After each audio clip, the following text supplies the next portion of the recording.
May isang lumang eskwelahan na matagal nang iniwan. Ang dating puno ng ingay na gusali ay ngayon ay nababalot ng katahimikan at dilim. Ang bakod nito ay kinain na ng kalawang, ang mga dingding ay nabubulok na, at ang mga bintana ay tila mga mata ng isang nilalang na matagal nang naghihintay. Ayon sa kwento ng mga matatanda, ang eskwelahang ito ay hindi basta iniwan, ito'y sinumpa.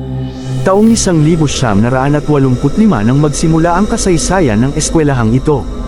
Isa itong masayang lugar kung saan ang mga mag-aaral ay naglalaro, natututo, at nangangarap. Ngunit nagbago ang lahat noong isang araw ng Hulyo nang magkaroon ng hindi maipaliwanag na sunog.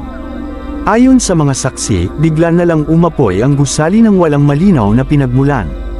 Maraming estudyante at guro ang hindi nakaligtas. Simula noon, naging bantog ang paaralan sa mga kwentong kababalaghan. Ilang taon matapos ang trahedya, naging usap-usapan na ang mga dumadaan sa lugar ay nakakakita ng mga anino sa mga bintana kahit matagal na itong bakante. Ang iba naman ay nakaririnig ng mahihinang tawanan at iyak ng mga bata.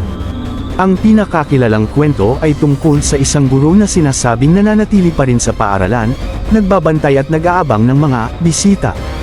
Isang gabi, nagpasya ang grupo ng magkakaibigang sina Jomar, Lea, at Paulo na magtungo sa eskwelahan. Layunin nilang patunayan na walang katotohanan ang mga kwento. Gawa-gawa lang yan ng matatanda para takutin tayo, sabi ni Jomar habang hawak ang kanyang flashlight. Pagpasok nila sa gusali, agad nilang naramdaman ang bigat ng hangin.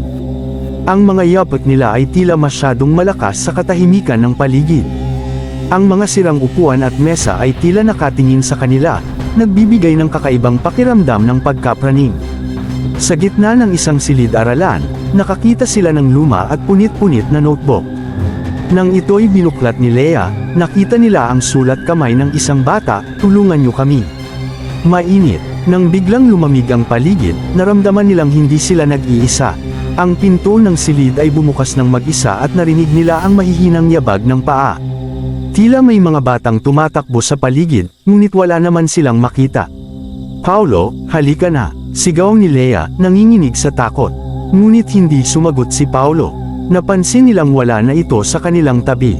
Agad nilang hinalughog ang lugar, ngunit wala silang makitang bakas ng kanilang kaibigan. Habang naglalakad, narinig nila ang isang mahinang boses mula sa isang silid. Tulungan niyo ako," napansin nilang nagmumula ito sa lumang opisina ng punong guro. Nang buksan nila ang pinto, nakita nila si Paulo, nakatayo at nakatingin sa pader. Ngunit nang lapitan nila ito, laking gulat nila nang makita ang nakasulat sa pader gamit ang dugo, "Umalis na kayo." Biglang napalingon si Paulo sa kanila, ngunit ang kanyang mga mata ay tila hindi na siya. May anino sa likod niya na biglang naglaho sa dilim. Tumakbo sina Jomar at Lea palabas ng gusali, hila-hila ang kanilang kaibigan.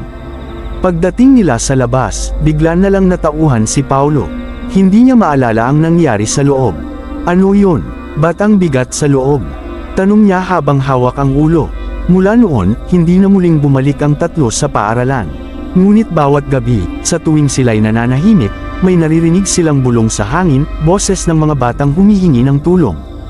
Ang kanilang kwento ay naging babala sa iba, huwag kailanman gambole ng mga kaluluwa ng nakaraan. Hanggang ngayon, nananatiling nakatayo ang eskwelahan, tila naghihintay ng mga susunod na bibisita. Ngunit ang tanong, may tapang ka bang pumasok?